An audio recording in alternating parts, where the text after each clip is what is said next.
तलाक के खबरों के बीच में क्या अपर्णा यादव अब बीजेपी छोड़ देंगे? क्या बीजेपी से इस्तीफा दे देंगे? क्या वो तमाम सवालों का जवाब अपर्णा यादव कैमरे पे आकर दे देंगे कि पति प्रतीक को लेकर जो सोशल मीडिया पे खबरें फैली उसकी सच्चाई क्या है, उसकी हकीकत क्या है? ये अब एक बड़ा सवाल के साथ साथ अपर्णा यादव के लिए चुनौती भी बन गया है, क्योंकि इससे पहले भी आज तो चलिए प्रतीक यादव ने पोस्ट कर दिया, अब वो हकीकत है या फर्जी है या किसी ने हैक कर लिया, क्या है ये जब तक या तो अपर्णा यादव खुल कर आकर प्रेस कॉन्फ्रेंस नहीं करते हैं या फिर योगी जी नहीं करते हैं या उनका लॉ एंड ऑर्डर नहीं करता या फिर बीजेपी का हाईकमान कोई नहीं करता है, तब तक तो तस्वीरें क्लियर नहीं होंगी। या फिर प्रतीक यादव के तरफ से या फिर समाजवादी पार्टी के किसी नेता के तरफ से या किसी भी उनके परिवार के तरफ से जब तक ये क्लियर नहीं किया जाता, जब तक ये स्पष्ट नहीं किया जाता है कि इसका जिम्मेदार कौन है, सच क्या है, फसाना क्या है, तब तक तो भाई खबरें चलती रहेंगी। आप कुछ भी कर लीजिए, क्योंकि मीडिया का काम है सवाल पूछना कि आखिर सच्चाई क्या है।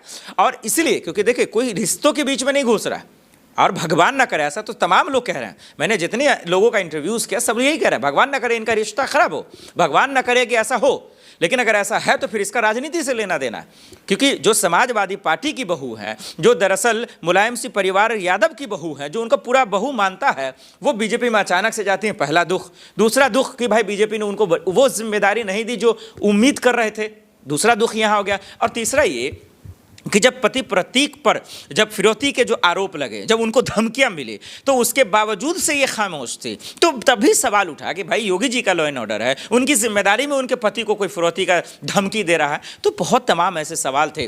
और इसीलिए अब ये कहा जा रहा है कि एक तरफ तलाक वाला सवाल है और एक तरफ अपर्णा यादव की जिम्मेदारियों वाला सवाल है। तो जिस तरीके से उनके उम्मीदों पर पानी बार बार फिर रहा है, क्या इन सबको देखते हुए क्या वो बीजेपी छोड़ देंगे?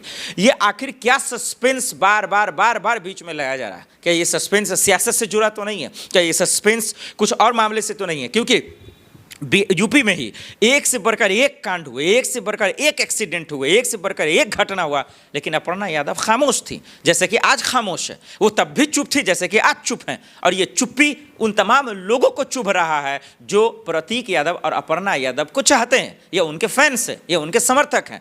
तो इसीलिए लोग जानना चाहते हैं कि इस खबरों की सच्चाई क्या है, और इसीलिए उनसे सवाल पूछा जा रहा है। अब अपर्णा यादव देखिए, हाथरस का मामला होता है, उन्नाव के पीड़िता के साथ क्या होता है आप जानते हैं, उनमें भी ये खामोश रहती है। अंकिता भंडारी का मामला होता है तब भी ये चुप रहते हैं।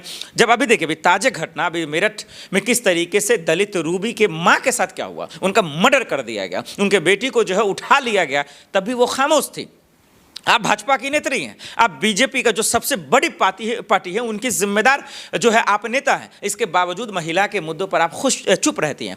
कानपुर में दरोगा बलात्कार करता है और उस पर आप खामोश रहती हैं, आप चुप्पी रहती हैं। तो आपकी चुप्पी ये तमाम लोगों तो बेबस करती है ना। इसीलिए लोग सवाल पूछ रहे हैं कि आखिर अपर्णा को क्या हो गया?